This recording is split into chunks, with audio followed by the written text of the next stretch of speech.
Greetings, ladies and gentlefish, and welcome to this replay of mine again in the AMX ELC Bis. The artist formerly known as the ELC AMX. In patch 9.7 they gave this tank a HD model, HD, and they slightly renamed it. So this is still the tier 5 French light tank. Now, this was the first game I played in this since it got the HD treatment. So since 9.7, this was back when the light tank waiting times were really quite long. Now, there's kind of a lot of bad news at the beginning of this game. Bad news number 1, it's a tier 8 game, we're a tier 5 light tank, so this is the worst matchmaking we can see. Bad news number 2, this is Mountain Pass, which is not the best light tank map in the game. I mean, a lot of the time this map kind of devolves into 3 different corridors. One here along the one line, one along the bridge at D5, E6, and one at kind of C7. However, you can put some flanking fire in down here, which is what I'm going to attempt to do at the beginning of this game. Taking off over half the health on the Chaffee with my first shot, and actually bouncing around into the bargain. Now, the AMX here, the ELC, gets a 90mm gun, which for a tier 5 light tank is a very large gun indeed. You pay for it with terrible aim time, rate of fire, gun soft stats. You don't get a fully rotatable turret, but you are incredibly fast and very low profile. And you get 170 pen and 240 alpha with your regular armor piercing. I mean, it's a very fun little machine. It may not be for everyone, but I have a lot of fun with it. AMX 1375 is looking at someone else, that WZ, so we will just execute him, and there you can see the aim time coming into play. So we put a shot into a Chaffee, we've nailed their 1375, we're 2-0 up on scoreline, which is nice, but I am paying attention behind me just to make sure that the enemy heavy and medium tanks aren't going to suddenly give me a surprise up the wazoo. Aufklärungspanzerpanther. This is the old tier 7 German light tank. You now have the Sparpanzer 1C, so the AFK Panther's no longer in the game. This thing used to get a whole bunch of different names. Don't want to get shot by that guy, so I'm just trying to, well, not get shot by that guy. He might be aiming at me, so I'm going to take this shot and then run away. Low damage roll, but never mind. We got the damage in. And if he's just going to sit there, we'll try that again. I should probably aim at the turret here. Yeah, probably wouldn't have made a difference, but there we go. He's dead. Anyway, Indian Panzer. Does the Indian Panzer want to come out and pop up? Whoa, miss him. And you can see here, even though we're a tier 5 light tank and in terrible matchmaking, you can still kind of effectively use this as a lightweight tank destroyer. It's one of those tanks that doesn't neatly fit into its classification. It's kind of a little machine all onto itself. Now, I'm struggling with the gun elevation there, which is pretty terrible on this tank. And there we go. The enemy mediums and heavies have pushed round, and so we all decide to get the hell out of dodge, because we don't want to fight them. And I'm just pondering where I can go to make myself useful at this point. Because I'm not useful sitting down here, but the flip side is if I move far away from here, I do run the risk of getting shot in the bottom. So I take over this position from the WZ. I've still got my 90mm gun. You know, I've got it pointed at them, so if they come over the ridge, they're going to take a lot of pain to the face.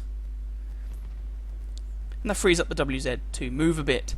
Someone manages to nail their Panzer IVS, so that gives us a little bit more freedom to maneuver, and we're lighting these guys up, so that allows some of our teammates to put shots into them.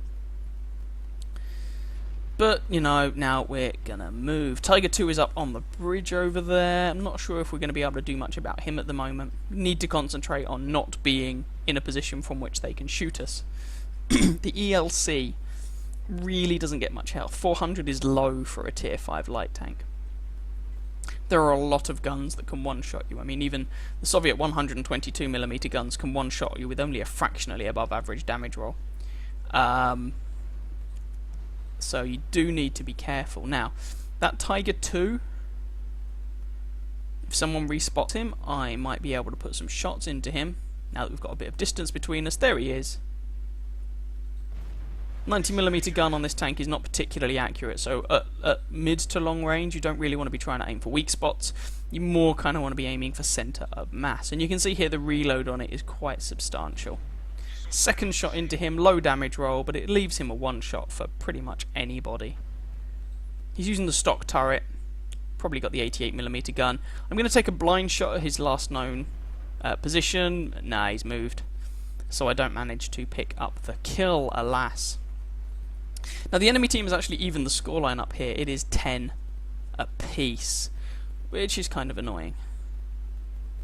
Tiger P and a Super Pershing over here. I do not want to take them on frontally. Oh, Tiger 2 has moved along the bridge. So, engaging a Tiger 2 frontally, I don't think, well, I didn't want to take any chances here because I have such little health. 170 penetration would go through the front of his turret, but, oh Christ, it wouldn't do the job with the rest of him. So I load APCR, don't actually have to shoot him, someone else kills him, I'm instead faced with a VK, and I took that shot without fully aiming because I didn't want the VK to be shooting me. VK is now distracted, so we'll shove some armor piercing into his flank. AFK Panther has this guy's attention, so I'm going to help out the AFK Panther, hopefully by putting rounds into this guy's backside and soft squidgy bits. And that picks up my second kill. Our Indian Panzer, by the way, is on a Top Gun. Well done to him.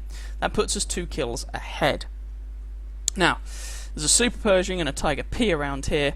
We've got a KV-4, and there's also a T-34-3, and oh dear, they're capping our base, which will be the IS-6.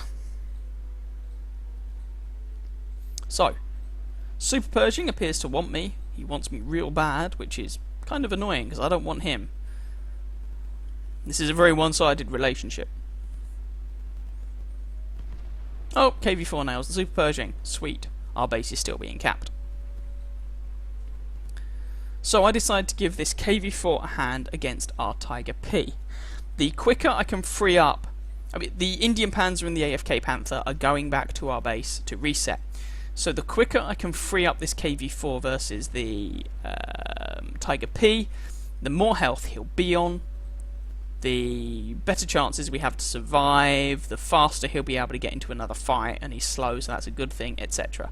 Someone's managed to get a reset on that IS-6, and I am coming up behind the Tiger P to give him some surprise love from behind. Another one-sided relationship. Hello!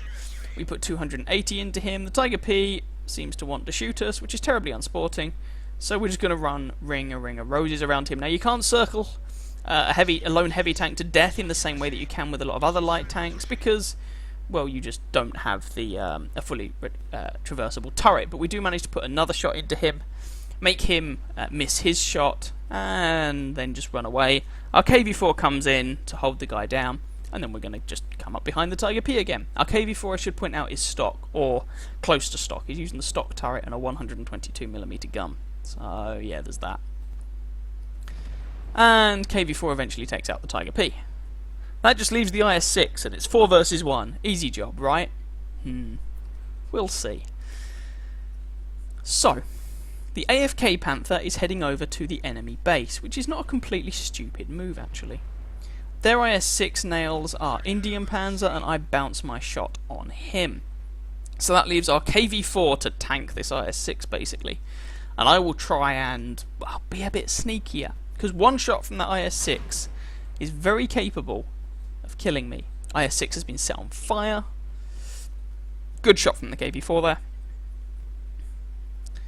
And so now we're capping their base. There's no way that the enemy IS-6 realistically is going to be able to get back to their base in time. He has lost this game. And I realised this at one point, and I'll be honest, I start playing a bit like a muppet. So I've got APCR loaded here, because I want to make sure I get these penetrations. Now, the IS-6 is ripping our KV-4 apart. If our KV-4 were fully upgraded, then that 107mm gun would be able to do a lot of damage to the IS-6, but he's not, so it's a struggle. We fire a shot on the move against the IS-6, which is perhaps not the best plan in the world, but there we go.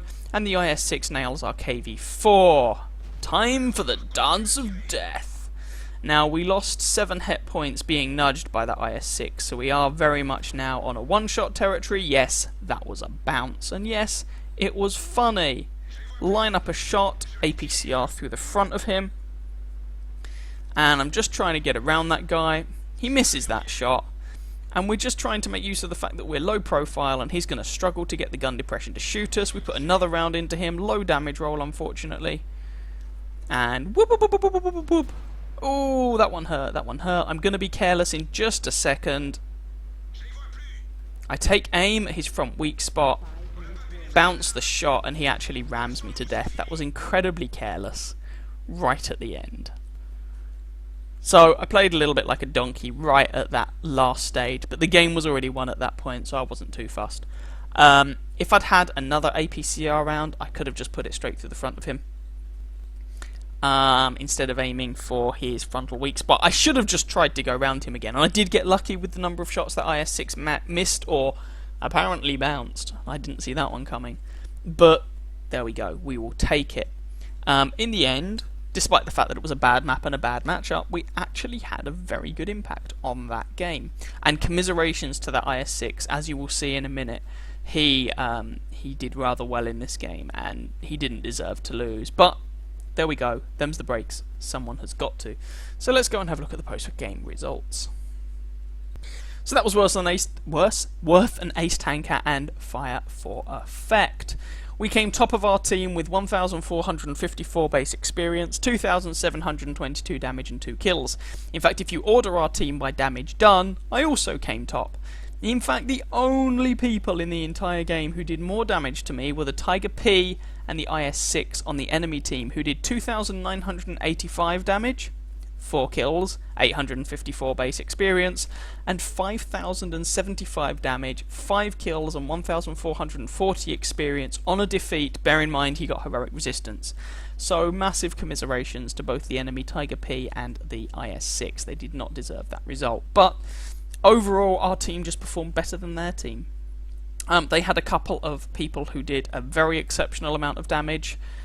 We just had a more consistent rundown, although neither team was particularly stunning. 22 shots fired, 16 hits, 13 penetrations. It's not often you fire 22 shots with that 90mm gun. For 2,722 damage.